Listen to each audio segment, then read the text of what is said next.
សាកស្រមៃថាបើយើងមានឱកាសបានទៅលេងគ្រប់ខេត្តក្រុងនៅកម្ពុជាតើយើងនឹងត្រូវទៅកន្លែងណាខ្លះហើយធ្វើដំណើរពីខាងណាទៅខាងណាថ្ងៃនេះខ្ញុំបានដើរគោលដៅតំបន់ទេសចរប្រចាំខេត្តនីមួយៗនៅក្នុងផែនទីប្រទេសកម្ពុជាថាតើកន្លែងណាខ្លះដែលយើងគួរទៅព្រមទាំងបង្ហាញអំពីផ្លូវដែលត្រូវធ្វើដំណើរនៅក្នុងប្រទេសកម្ពុជាផងដែរហើយប្រសិនបើយើងជ្រើសរើសដំណើរកម្សាន្តនៅក្នុងប្រទេសតើវានឹងជួយដល់កម្ពុជាយ៉ាងណាខ្លះប្រសិនបើយើងមានបំណងធ្វើដំណើរជុំវិញប្រទេសកម្ពុជាជាដំបូងយើងត្រូវចាប់ផ្ដើមធ្វើដំណើរពីទីក្រុងភ្នំពេញហើយឆ្ពោះទៅកាន់ខេត្តតាកែវនៅក្នុងខេត្តតាកែវយើងអាចធ្វើដំណើរទៅលេងទន្លេបាទីប្រាសាទបាទីហើយប្រាសាទនេះបានកសាងឡើងដោយព្រះបាទជ័យវរ្ម័នទី7នៅលើភ្នំជីសូរវិញមានប្រាសាទភ្នំជីសូរដែលបានកសាងឡើងនៅលើភ្នំដែលមានកម្ពស់380ម៉ែត្រក្នុងរាជ្យព្រះបាទសូរ្យវរ្ម័នទី1ចំណែកឯសារមន្ទីរអង្គរបូរីត្រូវបានបង្កើតឡើងសម្រាប់តម្កល់វត្ថុសិល្បៈវប្បធម៌និងប្រវត្តិសាស្ត្រនានាដែលមានក្នុងសម័យនគរភ្នំចាកចេញពីខេត្តតាកែវយើងបន្តដំណើរទៅខេត្តដែលជាប់នឹងសមុទ្រដោយនៅក្នុងខេត្តកែបនេះយើងអាចទស្សនាឆ្នេរអង្គរដែលឆ្នេរនេះទើបនឹងធ្វើផ្លូវថ្មីនៅតាមផ្លូវមានព្រៃកោងកាងឆ្នេរអង្គរមានឆ្នេរសមុទ្រស្រស់ស្អាតនិងស្ងប់ស្ងាត់ឬក៏យើងអាចទៅជិះទូកលេងនៅកោះទន្សាយដែលមានខ្យល់អាកាសបរិសុទ្ធនិងមានទឹកសមុទ្ររាក់ៗដែលអាចឲ្យយើងមួយទឹកលេងបានឬក៏យើងអាចទៅទស្សនានិងញ៉ាំគ្រឿងសមុទ្រនៅឆ្នេរសមុទ្រកែបជាដើមចាកចេញពីខេត្តកែបរួចយើងក៏សម្ដៅទៅខេត្តកំពតខេត្តកំពតជាខេត្តមួយត្រូវបានជ្រើសរើសជាកន្លែងសម្រាប់លំហែកាយរបស់ប្រជាជនខ្មែរយើងជាច្រើននៅពេលដែលយើងធ្វើដំណើរមកដល់ខេត្តកំពតយើងមិនអាចចោលកន្លែងសេះសមុទ្របាញ់ទឹកដែលជាកន្លែងថតរូបនៅឡើយរួចហើយយើងបន្តទៅលេងដងព្រែកដែលកន្លែងនេះជាតំបន់ទេសចរពាក់កណ្ដាលធម្មជាតិហើយនៅកន្លែងនោះគេមានសកម្មភាពជិះខ្សែរ៉កជិះកាយ៉ាក់ឬក៏ជិះទាទឹកជាដើមតំបន់ធម្មជាតិនៅខេត្តកំពតមានដូចជាទឹកឈូឬក៏ទឹកធ្លាក់វាលពូជជាដើមលើសពីនេះទៅទៀតខេត្តកំពតក៏មានកន្លែងទេសចរធម្មជាតិមួយផ្សេងទៀតដែលយើងអាចនឹងសរសើរអំពីសម្រស់របស់ប្រទេសកម្ពុជាយើងនោះគឺឧទ្យានជាតិព្រះមនីវង្សបូកូដែលនៅលើភ្នំមានកន្លែងកម្សាន្តជាច្រើនដូចជា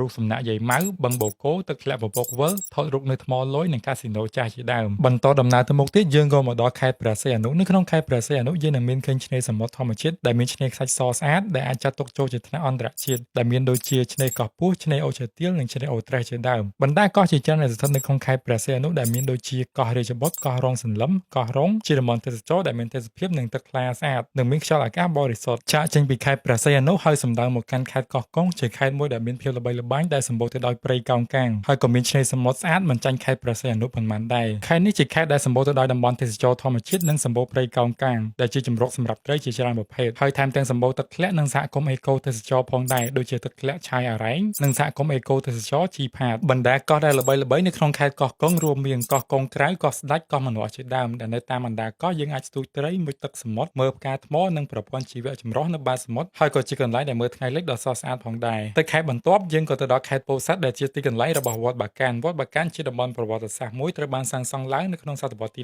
14នៅក្នុងរាជ្យព្រះបាទជ័យវរ្ម័នទី9ដែលជាចុងសម័យអង្គរនិងត្រូវបានគេស្គាល់ថាជាកន្លែងដែលស័ក្តិសិទ្ធិជាងគេក្នុងប្រទេសកម្ពុជាភ្នំ1500នៅខេត្តពោធិ៍សាត់ក៏សម្បូរទៅដោយអ្នកទស្សនាផងដែរដោយសារតែទីនោះមានព្រៃឈើខៀវស្រងាត់ទម្រង់ផ្លូវដែលមានលក្ខណៈកោងបែបអន្ទង់អាំងដែលមើលទៅពិតជាស្រស់ស្អាតនៅក្បែរនោះទៀតសោតក៏មានទឹកធ្លាក់យ៉ាងស្រស់ស្អាតមួយផងដែរនោះគឺទឹកធ្លាក់ថ្មដាធំនៅពេលដែលយើងបន្តដំណើរមកដល់ខេត្តបាត់ដំបងយើងនឹងឃើញស្ថាបត្យកម្មនៅក្នុងខេត្តនេះមានលក្ខណៈជាស្ថាបត្យកម្មរបស់ប្រទេសបារាំងតំបន់ទេសចរនៅខេត្តបាត់ដំបងក៏មិនចាញ់នឹងខេត្តផ្សេងៗទៀតប៉ុន្មានដែរដែលមានដូចជាភ្នំអាណន់ដែលជាកន្លែងពាក់កណ្ដាលធម្មជាតិកន្លែងនោះមានម្ហូបខ្មែរយ៉ាងឆ្ងាញ់នៅឯជើងភ្នំអាណន់យើងក៏អាចជិះឡូរីនិងមើលសួនផ្កានៅភ្នំអាណន់បានដែរចំណែកឯភ្នំសំពៅវិញគឺកាន់តែអស្ចារ្យជាងនេះទៅទៀតដោយភ្នំនេះមានកម្ពស់100ម៉ែត្រកាំជណ្ដើរ1030កាំនិងមានវត្តមួយនៅលើកំពូលភ្នំមានរូងភ្នំនិងឡានជាច្រើនដែលអ្នកទេសចរនិយមទៅទស្សនាល្អាមការស្លានិងឡានល្ខោននៅក្បែរភ្នំសំពៅក៏មានចង្កោមភ្នំសំខាន់ៗផ្សេងទៀតដែលជាប់ទាក់ទងនឹងរឿងព្រេងនិទានខ្មែរនោះគឺរឿងព្រះបាទរាជកុលនិងនាងរំសាយសក់វេលាម៉ោង5:30នាទីទៅម៉ោង6:15នាទីនៅឯភ្នំសំពៅយើងនឹងឃើញសត្វប្រចៀវរាប់លានក្បាលហើរចេញពីរូងភ្នំពីព្រោះការហោះហើររបស់សត្វប្រចៀវទាំងអស់នោះប្រៀបបានដូចទៅជាចរន្តទឹកនៅលើអាកាសចំណែកឯតំបន់ទេសចរនៅស្រុកសំឡូតវិញក៏មានទេសភាពស្រស់ស្អាតផងដែរដូចជាទឹកធ្លាក់ធម្មជាតិនិងកន្លែងស្នាក់នៅស្អាតៗជាច្រើនកន្លែងមកដល់ខេត្តប៉ៃលិនជាទីកន្លែងដែលចែកចិត្តមកធ្វើការនៅទីនោះហើយក៏បានជួបខុននារីនៅក្នុងរឿងកុលាបប៉ៃលិននិពន្ធដោយលោកញ៉ុកថែមដោយនៅក្នុងក្រុងប៉ៃលិនមានទីតាំងមួយឈ្មោះថាវាលកុលាបប៉ៃលិនដែលឈ្មោះនេះបានយកពីរឿងកុលាបប៉ៃលិននេះឯងហើយនៅក្បែរវានោះក៏មានទីតាំងមួយដ៏ល្បីផងដែរប្រចាំខេត្តប៉ៃលិននោះគឺភ្នំយ៉ាតជារមណីយដ្ឋានប្រវត្តិសាស្ត្រនិងជាបេះដូងនៃខេត្តប៉ៃលិនមានសំណង់បុរាណនិងសំណង់ថ្មីៗជាច្រើនដូចជាអាស្រមលោកយាយយ៉ាតរូបសំណាកព្រះពុទ្ធផ្ចាញ់មាសកម្ពស់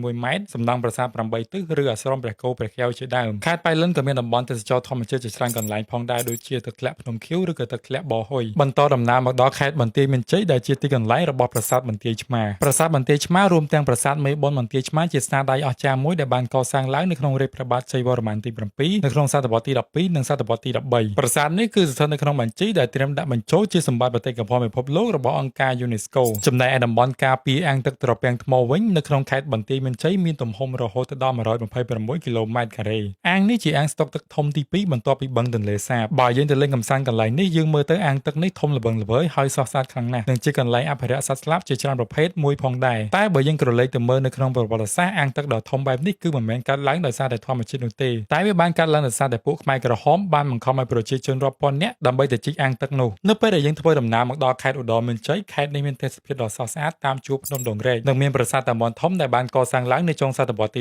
12នៅក្នុងខេត្តនេះក៏មានទឹកធ្លាក់ធម្មជាតិជាច្រើនផងដែរដូចជាទឹកធ្លាក់អូស្វាយទឹកធ្លាក់អូពកទឹកធ្លាក់ដាចំបៃជាដើមខេត្តឧត្តរមានជ័យក៏ត្រូវបានគេស្គាល់ថាជាខេត្តដែលខ្មែរក្រហមឈរជើងចុងក្រោយគេដែលពួកខ្មែរក្រហមប្រយុទ្ធជាមួយនឹងកងទ័ពរាជរដ្ឋបាលរហូតដល់ប៉ុល ពតស្លាប់នៅឆ្នាំ1998និងតាមុកត្រូវបានចាប់ខ្លួននៅឆ្នាំ1999ហើយចំណែកឯផ្ទះតាមុកគឺស្ថិតនៅក្នុងស្រុកអន្លង់វែងនេះឯងដែលកន្លែងនេះភ្ញៀវទេសចរតែងតែមកទស្សនាដើម្បីយល់ដឹងអំពីប្រវត្តិសាស្ត្រខ្មែរបន្តដំណើរមកដល់ខេត្តសៀមរាបខេត្តនេះត្រូវបានគេស្គាល់ថាជាខេត្តដែលមានប្រាសាទបុរាណច្រើនជាងគេនិងមានកន្លែងទេសចរច្រើនផងដែរពេលដែលយើងបានទស្សនានៅឯខេត្តសៀមរាបយើងតែងតែនឹកឃើញដល់ឧទ្យានបុរាណអង្គរជានិច្ចដែលមានប្រាសាទអង្គរវត្តប្រាសាទបាយ័ននិងប្រាសាទតាព្រហ្មជាដើមប្រាសាទផ្សេងៗទៀតដែលមានស្ថាបត្យកម្មអស្ចារ្យហើយវារៀងនៅឆ្ងាយពីប្រាសាទអង្គរវត្តបន្តិចមានដូចជាប្រាសាទបន្ទាយស្រីប្រាសាទបេងមាលាឬក៏ប្រាសាទបាគងជាដើមចំណែកឯក្បាលស្ពាននៅឯភ្នំគូលែនវិញក៏មានទឹកធ្លាក់ធម្មជាតិយ៉ាងស្រស់ស្អាតផងដែរចំណុចដែលខុសគេរបស់ទឹកធ្លាក់ភ្នំគូលែននិងទឹកធ្លាក់ដទៃទៀតគឺទឹកធ្លាក់នេះមានចម្លាក់នៅលើផ្ទាំងថ្មជាច្រើនក្រៅពីតំបន់ទេសចរប្រវត្តិសាស្ត្រខេត្តសៀមរាបក៏ជាខេត្តមួយជាប់នឹងបឹងទន្លេសាបផងដែ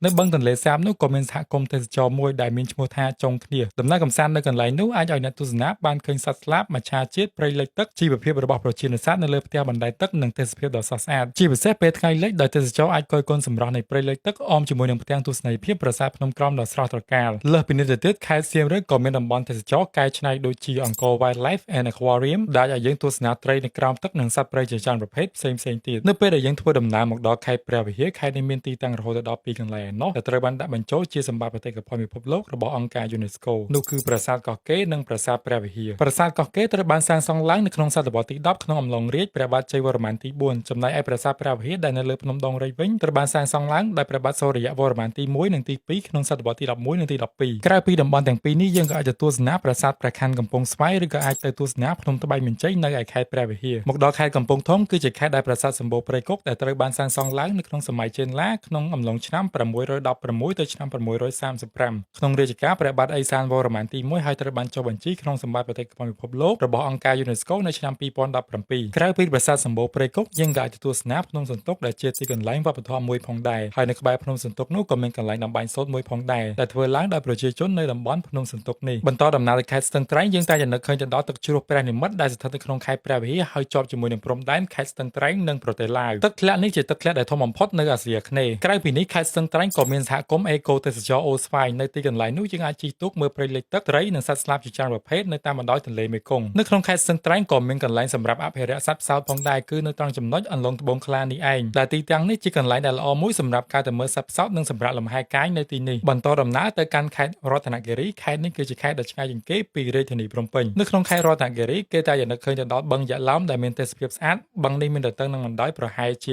750ម៉ែត្រជម្រៅ48ម៉ែត្របានកើតឡើងកាលពី70,000ឆ្នាំមុនដោយសារតែបន្ទុះភ្នំភ្លើងឧទ្យានជាតិវីរៈជ័យដែលស្ថិតនៅក្នុងខេត្តរតនគិរីក៏មានទេសភាពស្អាតមិនចាញ់ទៅនឹងកន្លែងផ្សេងៗទៀតដែរកន្លែងនេះជាតំបន់ធម្មជាតិដែលគ្របដណ្ដប់ទៅដោយវាលស្មៅដែលមានស្មៅពណ៌បៃតងនៅខែវស្សានិងមានពណ៌មាសនៅខែប្រាំងនៅក្នុងខេត្តរតនគិរីយើងក៏អាចទៅទស្សនាទន្លេសេសានដែលវាជាដៃទន្លេរបស់មេគង្គដែលបង្ហាញពីជីវភាពការរស់នៅរបស់ប្រជាជននៅតំបន់នោះមកដល់ខេត្តមណ្ឌលគិរីខេត្តនេះគឺជាខេត្តដែលមានផ្ទៃដីធំជាងគេនៅកម្ពុជាកន្លែងទេសចរដែលល្បីនៅក្នុងខេត្តមណ្ឌលគិរីគឺទឹកជ្រោះប៊ូស្រានេះឯងទឹកជ្រោះប៊ូស្រាមានរហូតដល់3ដំណាក់កាលដោយដំណាក់កាលនីមួយៗមានទទឹងពី10ទៅ20ម៉ែត្រដោយលាយឡំជាមួយនឹងព្រៃឈើនៅអមសងខាងទឹកជ្រោះក្រៅពីទឹកជ្រោះប៊ូស្រានៅក្នុងខេត្តនេះក៏មានទឹកជ្រោះផ្សេងៗទៀតដែរដូចជាទឹកធ្លាក់រមនីទឹកធ្លាក់លែងត្រុកទឹកធ្លាក់លែងអងលែងខិនទឹកធ្លាក់លែងកៅផងដែរបន្តដំណើរមកដល់ខេត្តក្រចេះយើងក៏អាចទៅសម្រាកលំហែកាយនៅសហគមន៍អេកូទេសចរកម្ពុជាដែលស្ថិតនៅដងទន្លេមេគង្គដែលមានប្រជុំកោះតូចៗព្រមទាំងឆ្នេរខ្សាច់និងជ្រលងទឹកហូរជាច្រើនសន្តានមានដើមរៃដើមរាំងនិងទឹកទន្លេល្អនៅរដូវប្រាំងហើយកន្លែងនោះអ្នកដំណើរក៏អាចទៅទស្សនាសត្វផ្សោត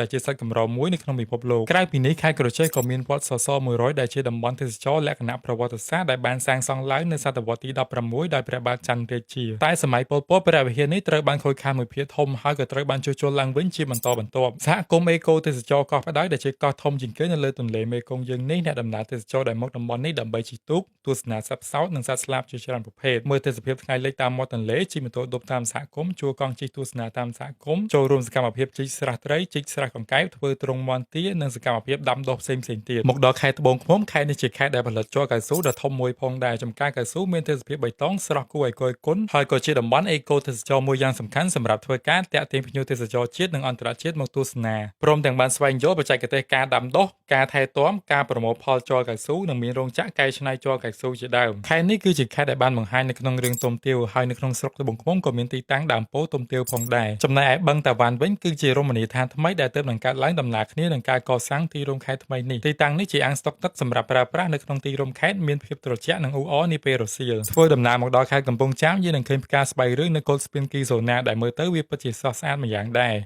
ក្រៅពីនេះនៅភាគខាងត្បូងនៃក្រុងកំពង់ចាមក៏មានស្ពានឫស្សីមួយកន្លែងដែលអាចឲ្យយើងឆ្លងកាត់ទៅកោះប៉ែនដែលស្ពាននេះគេសាងសង់វាជារៀងរាល់ឆ្នាំកោះប៉ែនគឺជាកោះមួយដែលធំនៅលើទន្លេមេគង្គកោះប៉ែនគឺជាគោលដៅទេសចរមួយដែលមានឆ្នេរខ្សាច់ដ៏ស្រស់ស្អាតនិងកោះប៉ែនបានបង្ហាញអំពីជីវិតរស់នៅរបស់ប្រជាជនដែលរស់នៅលើដីកោះប៉ែននេះខេត្តកំពង់ចាមក៏មានតំបន់ទេសចរផ្សេងទៀតដែរនោះគឺភ្នំប្រុសភ្នំស្រីដែលស្របនឹងរឿងព្រេងនិទានខ្មែរដែលរឿងព្រេងនេះនិយាយថាភ្នំស្រីខ្ពស់ជាងភ្នំប្រុសដោយសារតែពេលនោះពួកប្រុសបានចាញ់បោកស្រីចំណែកឯរមណីយដ្ឋានទឹកឆាងក៏ជាកន្លែងមួយដែលតាក់ទាញផងដែរដោយសារតែមានបឹងធម្មជាតិដ៏ធំមួយមានប្រភពទឹកផុសចេញពីក្នុងដីដែលឲ្យអ្នកដំណើរមកកាន់កន្លែងនេះអាចលេងកម្សាន្តទឹកបានគ្រប់រដូវបន្តដំណើរមកដល់ខេត្តព្រៃវែងគឺជាខេត្តដែលផលិតស្រូវបានច្រើនជាងគេនៅកម្ពុជាចុងប៉មគឺជារមណីយដ្ឋានកែច្នៃដែលនៅទីនោះមានទឹកដ៏ធំល្វឹងល្វើយដែលអាចឲ្យយើងដើរលេងថ្មើរជើងស្ទូចត្រីឬក៏អាចមើលថ្ងៃលិចនៅទីនោះចំណែកឯនៅទួលតពាន់តាឡីបឹងស្នេហ៍វិញទីនោះមានដើមឈើខៀវស្រងាត់និងមានផ្ទៃដីរហូតដល់87ហិកតានិងមានសត្វស្លាបរាប់ពាន់ក្បាលដែលវាបានមករស់នៅទីនោះហើយកន្លែងនេះក៏ជាកន្លែងអភិរក្សសត្វស្លាបហើយវាក៏ជាគោលដៅទេសចរមួយសម្រាប់មកមើលសត្វស្លាបផងដែរក្រៅពីនេះភ្នំឈើកាច់ក៏ជាទីតាំងប្រវត្តិសាស្ត្រមួយនៃរាជធានីរបស់នគរភ្នំដែលបានកសាងឡើងក្នុងរជ្ជកាលព្រះបាទហ៊ុនទៀននៅសតវត្សទី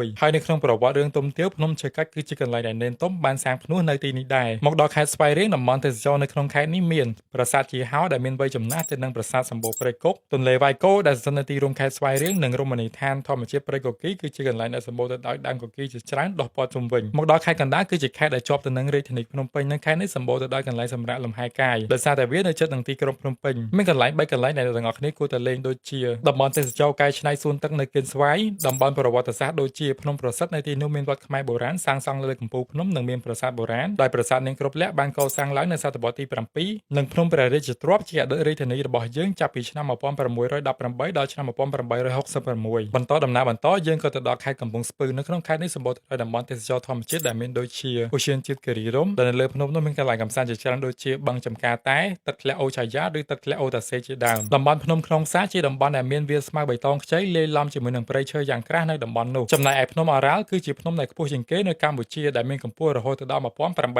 ម៉ែត្របន្តដំណើរមកដល់ខេត្តកំពង់ឆ្នាំងគឺជាខេត្តដែលជាដំណើរកម្សាន្តចុងក្រោយរបស់យើងអាចទទួលស្នាសហគមន៍ទេសចរអណ្ដូងឫស្សីដែលកន្លែងនេះជាកន្លែងដែលស្មូនរបស់ប្រើប្រាស់ផ្សេងពីដីឥដ្ឋយើងក៏អាចទៅទិញរបស់ប្រើប្រាស់ផ្សេងនៅទីនោះបានផងដែរខេត្តនេះក៏មានតំបន់មួយចំនួនដែលទាក់ទងទៅនឹងរឿងព្រេងខ្មែរដូចជាភ្នំនាងកង្រីដែលភ្នំនេះបានរៀបរាប់ពីរឿងពុទ្ធិសែននាងកង្រីហើយភ្នំនេះប្រៀបបានដូចជាសាកសពនាងកង្រីដែលដេញនៅលើដីហើយបង្កើតបានជាភ្នំមួយក្រៅពីនេះខេត្តនេះក៏មានតំបន់ទេសចរធម្មជាតិផងដែរដូចជាទឹកធ្លាក់ស្រែអំពិលដែលទឹកនេះមានប្រភពចេញពីជួរភ្នំអរ៉ាល់ហើយជាចុងក្រោយយើងក៏ត្រឡប់ទៅទីក្រុងភ្នំពេញវិញដើម្បីបញ្ចប់ការផ្សងព្រេងរបស់យើងខ្ញុំមិនអាចរៀបរាប់ឲ្យបានកោះក្បាយនៅទីកន្លែងទេសចរនីមួយៗឲ្យបានអស់នៅឡើយដោយសារតែតំបន់ទេសចរនីមួយៗមានរឿងរ៉ាវជាច្រើនដូចនេះខ្ញុំលើកទឹកចិត្តឲ្យអ្នកទាំងអស់គ្នាទៅលេងខេត្តក្រុងរបស់យើងដើម្បីយល់ដឹងអំពីប្រទេសយើងឲ្យកាន់តែច្បាស់និងទទួលបានបទពិសោធន៍ផ្ទាល់ការដែលយើងធ្វើដំណើរកម្សាន្តនៅក្នុងប្រទេសយើងក៏អាចជួយបង្កើនការងារដល់ប្រជាជននៅក្នុងសហគមន៍ដូចជាការផ្ដល់ប្រាក់ចំណូលទៅលើសន្តាគារភោជនីយដ្ឋាននិងសេវាកម្មធ្វើដំណើរជាដើមនៅពេលដែលមានប្រជាជនទៅលេងតំបន់ទេសចរមួយក្នុងចំនួនដ៏ច្រើនទីនោះតែងតែមានការអភិវឌ្ឍដែលមានដូចជាផ្លូវថ្នល់ឬក៏ស្ពានជាដើមនិងសេដ្ឋកិច្ចរបស់យើងមានភាពរឹងមាំដោយយើងមិនបាច់ពឹងផ្អែកទៅលើទេសចរបរទេសទាំងស្រុងនោះឡើយទេសចរផ្សារភ្ជាប់ទឹកដីបង្កើតមេត្រីភាពថ្មីចែករំលែកវប្បធម៌ថ្លៃ